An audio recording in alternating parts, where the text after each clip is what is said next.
Ladies and gentlemen, thank you for your patience. We're about ready to get started right here for the Paragon Live Raid, is brought to you by Asus SteelSeries and at NordraSillRadio.com. Can we have a round of applause, please, for the Raiders from Paragon?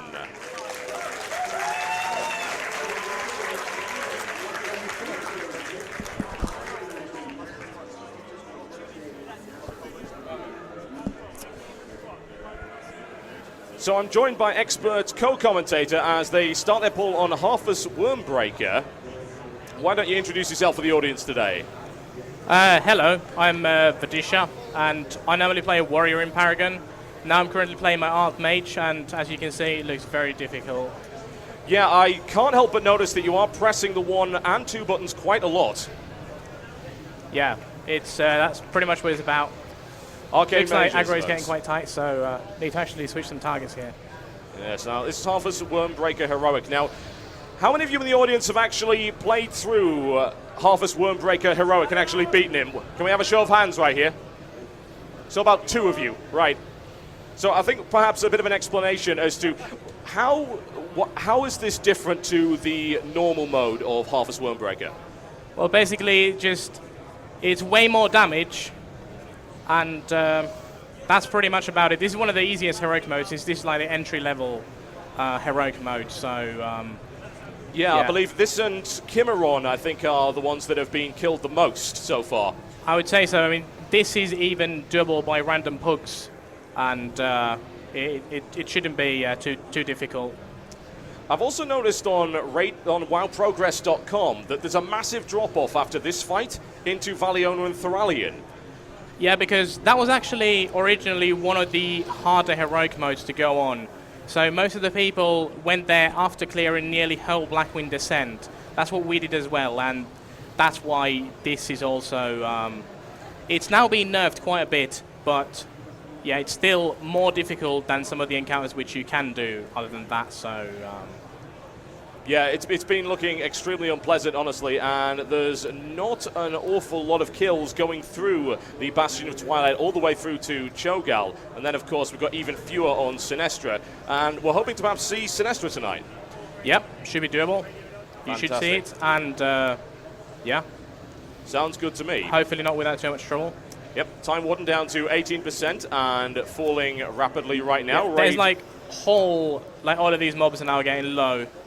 And after that, basically, we're going to kill the main dude, which is right here. Now, does Harfus actually have any other abilities in heroic mode? No. Everything is just, it's just more of everything. And, well, at first, this fight was quite, well, it gets a lot easier with gear. So, yeah. So that's basically the reason that you reckon that a lot of people have now managed to deal with it since they've geared up to the point. Definitely. Yeah. Would you say that this kind of heroic fight is probably one of the less enjoyable, simply because they just maybe upped the stats and that was about it? I don't know. I usually play tankier when on progress, and it was a bit better back then. So we'll see. But as you can see, there's quite big numbers now. Yeah, no kidding. That would be 394,000 crits right there. So this is how powerful Arcane Mage really is. So you're saying it needs to be nerfed, yeah? Boss is taking 500% extra damage, so it makes it look a bit ridiculous. Yes. I can just see a few forum posters right now. It's like, oh my god, he can nerf it. He's only pressing 1 button. It's doable. Yeah, I can imagine that. It's unpleasant. There's the roar right there. And 3% falling rapidly on this one. This looks like an absolute walk in the park for you. And there we go, folks. And the most important thing is, did you get any decent loot? I don't know, really. There is some need presses, which means that someone actually has needed something. So, yeah, I guess something was needed. Well, there we go. Not for me. Yeah, are you running with alts at the moment? Well, there is about 50-50 alts and 50-50 mains. Since we're still gearing up for Firelands now, so yeah, that's why we're doing it. So in case we do wipe, we blame the alts. Okay, fantastic. Well, yeah, we'll blame the alts for the wipes, folks. So we're going to do some trash pulls right here, and in the meantime, I think it's probably a good idea to maybe have a little bit of a talk about the Firelands, because no doubt you have done it. So first thing, feel free not to answer this if you don't want. There's been a rumor floating around that you have a private test realm from Blizzard. Is that true? No. There you go. Rumor has been answered. That's really not true. There we go. So you have, of course, tried the Firelands on the PTR. So yeah, what are your initial just like impressions? everybody else. Yeah, and, absolutely. We've been having a bit of issues with the European, as all the Europeans, is most of the stuff actually is happening properly on the US, and yeah, that's basically the thing. So. Yeah, anyone that's actually tried the PTR. In fact, can we have a show of hands? Anyone that's bothered to try Firelands on the PTR on Europe? That would be no one. Yep, one. You've got a lot of patience. That's all I could say. Yeah, we had a lot of problems with the PTR client, and it ended up being a case of repeated disconnections over and over and over again on, well, both US and EU, really, but mostly EU. Yeah, well, Blizzard just likes to do things for the US like better. Somewhat understandable, but on the other hand, well, to be most fair, most of the top guilds are European, from exactly. Europe. Yeah, so yes. they should perhaps be actually catering to that. Well, yeah, I'm actually trying to come up with a really competitive guild on the US side right now, and I've been out of the rating scene a little while, but I'm actually coming up short. I see. I can't think of one. Well, there is Premonition, which is they got one world first during this content, and yeah, it should be. Remind me how many world firsts you actually got in Tier 11. Sorry, what? How many world firsts did you get in Tier 11? We didn't gain from 3 bosses, so that would be, well, yeah, nearly from everything. Not bad. We didn't get world first from Chimaran, didn't get from Maloriak, and didn't get from Cho'Gall. And yeah. Yeah. I would recommend putting on the combat log or disable whispers. There you go. Problem solved. Yeah, it looks like people are going wild now that they're on the screen. Trollolol. Yeah, indeed. That's their definition of trolling, unfortunately. It's probably why the forums are so boring. Now, I've got to ask exactly your opinions on heroics particularly. Another impression that seems to be floating around from a lot of people is that the 10-man heroic content was not properly tuned. What would you say to that? Would you say that that's an accurate assessment? Well, I don't really know about that, but I would say that there is quite huge differences in 10 and 25 man. And do you think that perhaps the differences between those two, I wouldn't say levels of content, well, but those... basically, the main difference is that when there is like a lot of stuff that you need to avoid, it's so much easier in 10 man than in 25 man because you just have so much more room in general. I guess that's the major problem. That's fair enough. People also argue the other way around, that in 10 man you can't really afford a death. Yeah, that is true. 10 man is harder from some parts. For example, the last boss Sinistra, I do believe it was way harder on 10 man than on 25 man at first. But also gear and stuff on 10 man makes much bigger of a deal than on 25 man. But it's also harder to obtain gear on 10 man than 25 man. Yeah, and that's of course because you get more drops, and I believe you also get more Valor as well. Yes, and also the loot tables are the same, so when like 10 items drop, there's a bigger chance that you get the items you need, rather than how it is on 10 man right now. Yeah. Okay, Valiona and Thralian coming up right now, ladies and gentlemen. The second boss of the Bastion of Twilight on heroic mode, and this is where there's this massive drop-off between those who've killed Harfus and those who have killed Valiona and Thralian. Do we have anyone in the audience that's actually killed this one in heroic mode? He is the only good player in the audience right there. There you go. Fantastic. I don't thought we just plays too much, one way or the other. So, Valiona and Thralian, obviously this is a completely different setup to Harfus Wormbreaker. It's not just, they haven't just upped the stats. So, what are the key abilities that people have to look out for right here that are going to be completely different? Basically, they need to go downstairs to deal with sentries that spawn, and they're nuking people upstairs as well. So, that's the main deal. Also, of course, the numbers. But the main deal is that, yeah, you have to deal with that stuff. Here's the pull, ladies and gentlemen. We'll find out exactly what happens on this one. Looking forward to seeing these sentries in action. Not a fight that I've had the chance to do. I know my guild's, I believe, 10 out of 12 heroic, but I haven't actually bothered to raid with them. I don't have the time.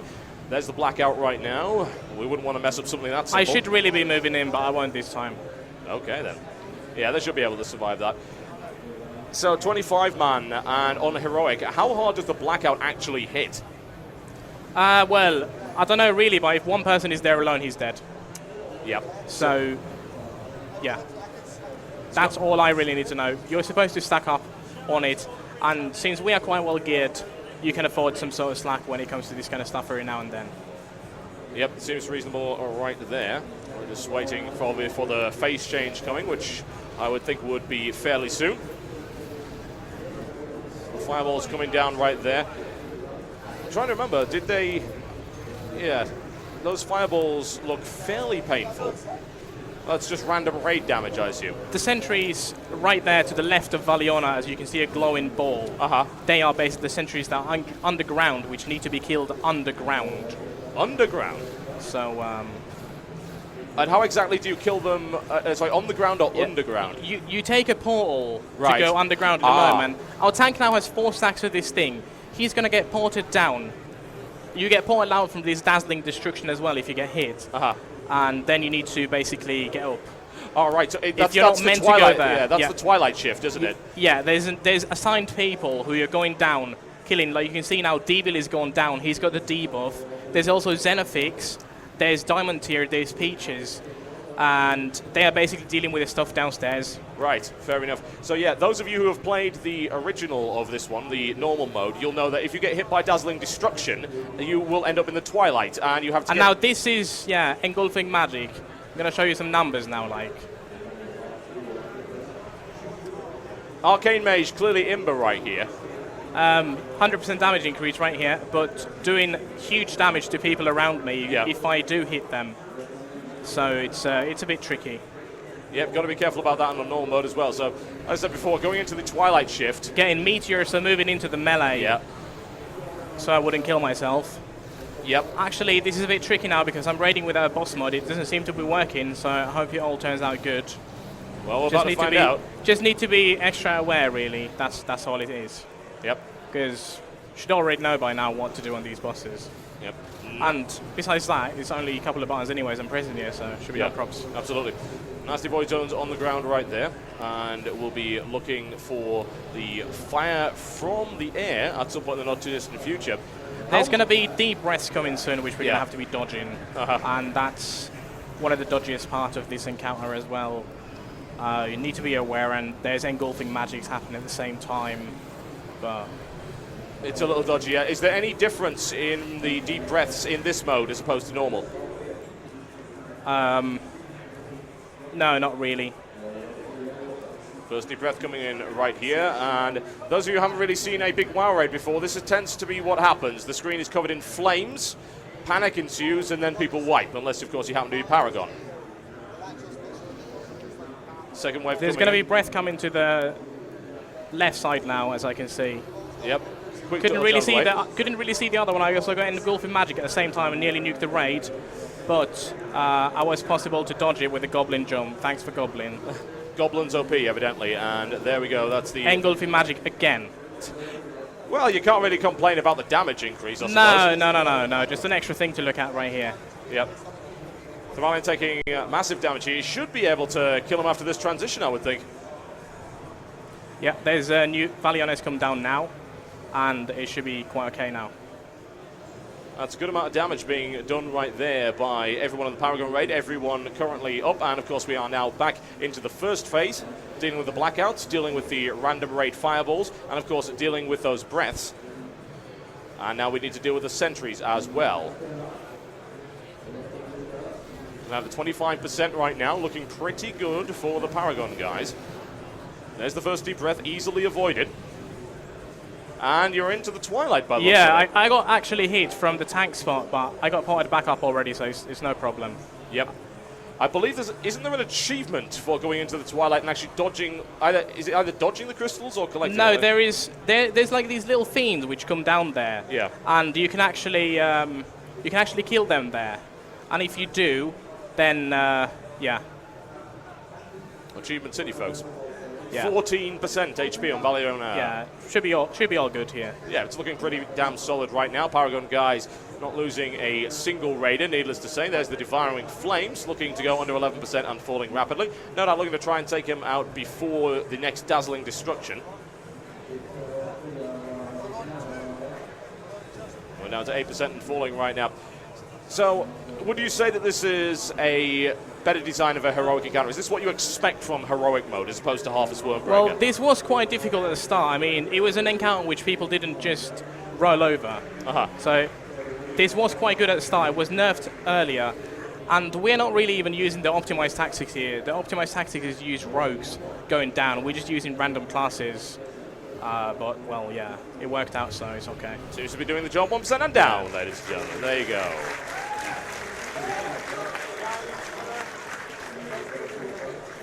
Excellent kill right there. Very, very slick, and no damage really taken by anyone. Nobody falling over, so I suppose we'll probably have to mock the first person that dies, really.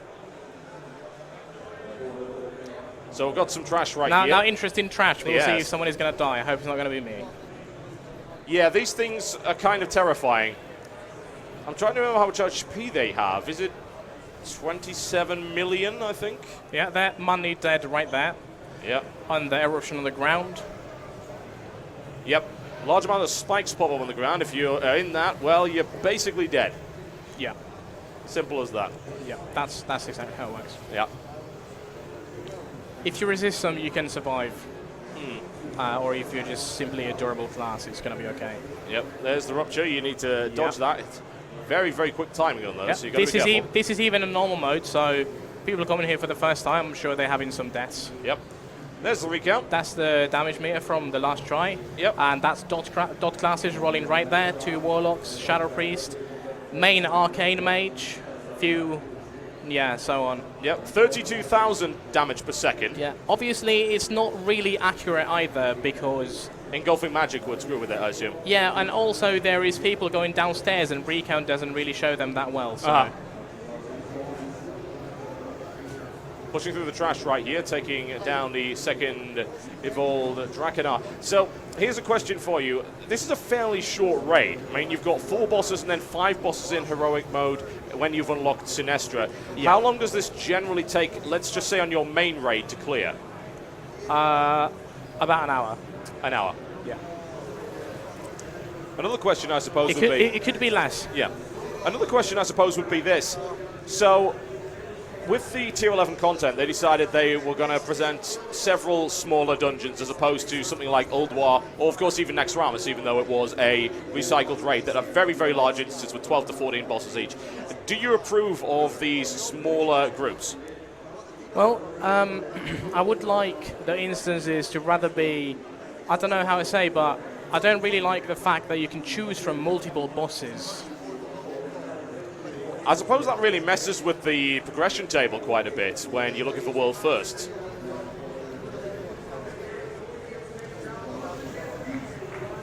Yeah, probably. Trash time. So, is there any variance on this trash compared to the normal mode? No. Trash is always the same. Otherwise, we wouldn't be clearing the trash on heroic mode, as it doesn't really, doesn't really give anything. Yeah. Let's quick clear of this one. Going to the third boss, which of course is the Council of Elements, or whatever you want to call it. The Ascended Council would be the correct name. Yeah.